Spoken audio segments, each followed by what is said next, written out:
The internet might tell you to queue for the Eiffel Tower, but I'm taking you somewhere better.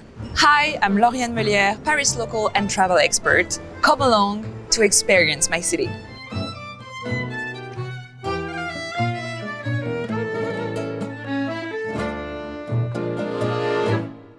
Paris is one of the most beautiful cities in the world. This is the city that I keep falling in love over and over again. This city has some of the most incredible sights ever. So let's see what the internet say we should see first. I don't even have to look up because the Eiffel Tower. Of course, the Eiffel Tower is iconic. Who would doubt that? But the Seine, the river, is the soul of the city. This is the best way to discover Paris and see some of the most beautiful monuments. An overview of the Eiffel Tower. You can see the Pont des Arts, you can see the Pont Alexandre III just by walking or cycling. And as a cyclist enthusiast, I'm so happy that the Quai de Seine is now pedestrianized. No cars allowed. You see people riding a bike, running, jogging. You see people falling in love, kissing each other, holding hands. This is the life of Paris. Sometimes some people visiting Paris ask me if it's okay to take selfies on the Eiffel Tower. My answer is, you do you. No Parisian will ever go to the Eiffel Tower anyway. We were there when we were 10. We visited the place. We're done. Paris isn't just a city with museums. It is a living museum. So let's see what the internet say we should go to. Okay, I don't even have to look this up, since we all know that internet says to go to Le Louvre. Of course, Le Louvre is the most visited museum in the world, but if you want to try something off the beaten path, Bourse de Commerce is my go-to. The museum opened in 2021, but this building has been around for more than 5 centuries. It used to be a grain exchange and then a commodities market, and it's now a cultural landmark. If you're hearing something, this is right. This is the main exhibition. The artist is called Céleste Boursier-Mougenot. The sound becomes something that is part of the art and part of the experience. So it's not just noise, it's something to reflect on. To be honest, the space itself is a work of art. It's bold, it's grand, and it's always inspiring. So when you come to Bourse de Commerce, clearly what happens under the rotunda is always so spectacular, unexpected, sometimes a bit weird or confusing, because art isn't always meant to be comfortable. You never know what's gonna come up in the next room. You walk around and you discover some art, and then you push a door and you discover some more art. Just like these ones, it's part of this new exhibition called Corps et âmes. It means bodies and soul. I really have the impression that I have real people with me. I don't know if I can approach them. And I think this is exactly what you want to feel when you come to La Bourse de Commerce. It's this surprise. You never know what you're gonna see. So here you have photography, drawings, sculptures, paintings. It's so diverse. It really makes you more curious. When I come to Bourse de Commerce, I never leave the space exhausted or drained. I feel rejuvenated. I want to know more. But my little secret is this artwork. The mouse plays hide and seek with you. To me, it's a great example of how François Pinault sees art. Like, it's supposed to be playful. It's supposed to be lively. If you come here, please text me and tell me if you found the mouse. To Parisians and to French people in general, lunch is sacred. Like, you can't spend less than an hour eating for lunch. Let's see what internet has to say about where to go. Okay, so the internet says to go to a bouillon. Of course, why not? It's charming, it's cheap, it's rooted in tradition. But maybe you can skip the touristic areas and go to where Parisians actually live. And to me, a good example would be Clamato. So Clamato opened in 2014, long enough to say it's a Parisian staple. They only serve seafood-based dishes. So you have fresh seafood from Brittany or Normandy. It's always very local, very seasonal. The most difficult part is to choose.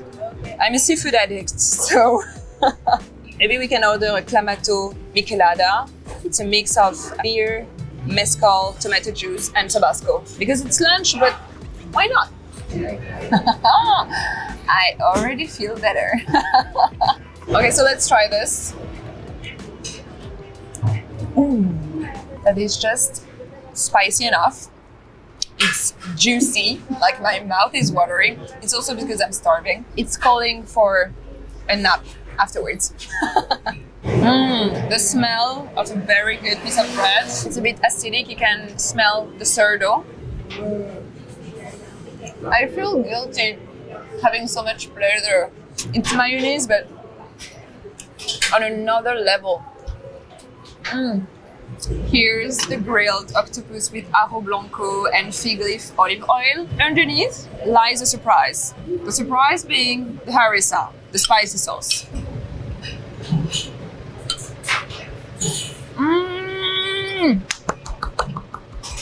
Bravo! To recognize a very good product, the texture needs to be present. The flavor needs to develop in your palate. This dish is called aioli. It's Provençal language. It's really a mix of seafood and vegetables. You always have the eggs, salted eggs. You have cabbage. You have white fish. And the bulot, in English you would say sea snail. And for the sea snail, take a pick and you take it out. Dip it in the sauce.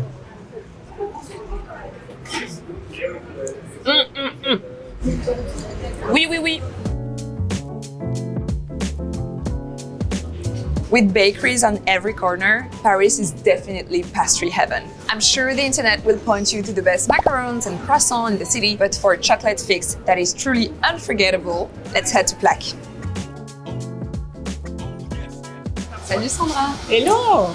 Comment ça va? Très bien. Écoute, bien Alors, chez Plaque. Voilà, je vais te montrer comment on passe de la fève au chocolat chez Plaque. It's not just a shop, it's also a factory. We call it a manufacture atelier. It makes it so special to know that the chocolate you're gonna buy is made here. Not just somewhere in France, not just somewhere in Europe. It's made here in Paris, Rue du Nil, between the 2nd and the 10th arrondissement. It's so fun because in France we have this petit écolier that we can buy in any grocery store, something that you eat after school, and they remade the petit écolier, but the Plaque way. Once in a while, having this, I think it brings back memories.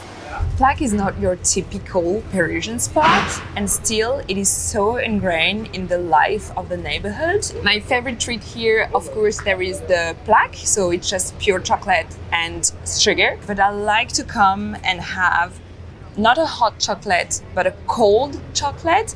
And it's not mixed with milk as we normally do. It's mixed with water. So you really have the smell and the flavor of pure chocolate. And Sandra, the co-founder, just told me that actually some people have a shot of this every day and they can't live without it. And I understand why.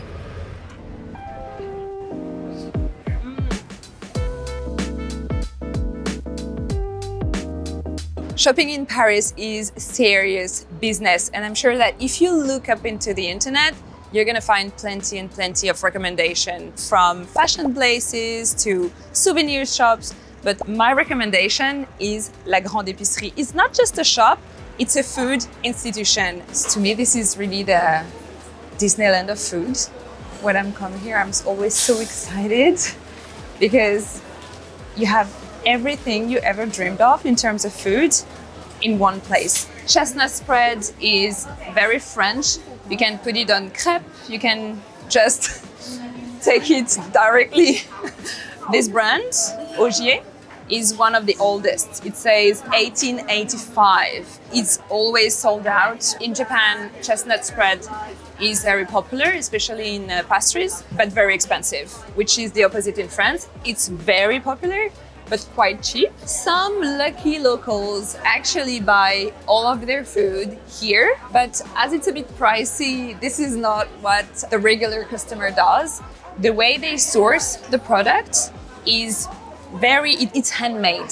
You don't have to have a big production line to be featured in La Grande Épicerie. You just have to have an amazing and outstanding product.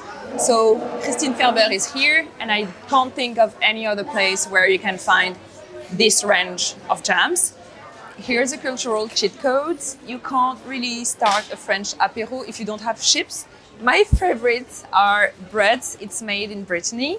And you have all of these beautiful flavors like bleu d'Auvergne or Jura cheese and pesto mozzarella. So really try a few and tell me about it. Some people find it weird and I find it delicious. Snails, a French delicacy. Usually I take it and I put it to freeze. And so when people come over, I can just put that in my oven and it's ready in minutes. And the whole point is to have the best bread possible, to take the butter and eat the garlicky butter. And speaking about butter, I think we're approaching the hot aisle, the one that people keep coming over for.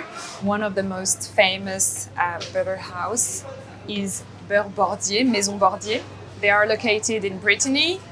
You can have the normal milk, like just salted milk, but you also have all of this beautiful flavored butter, from vanilla to olive oil with lime, yuzu, raspberry.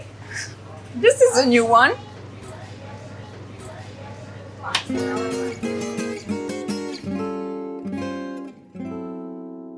In Paris, every building feels like a work of art, beautiful, timeless, and full of character. So let's see what the internet says we should be looking at.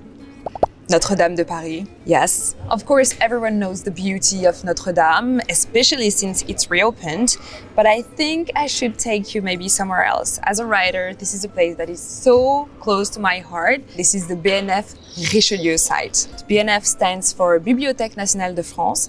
So the building itself is a blend of different architectures, eras, but also influences.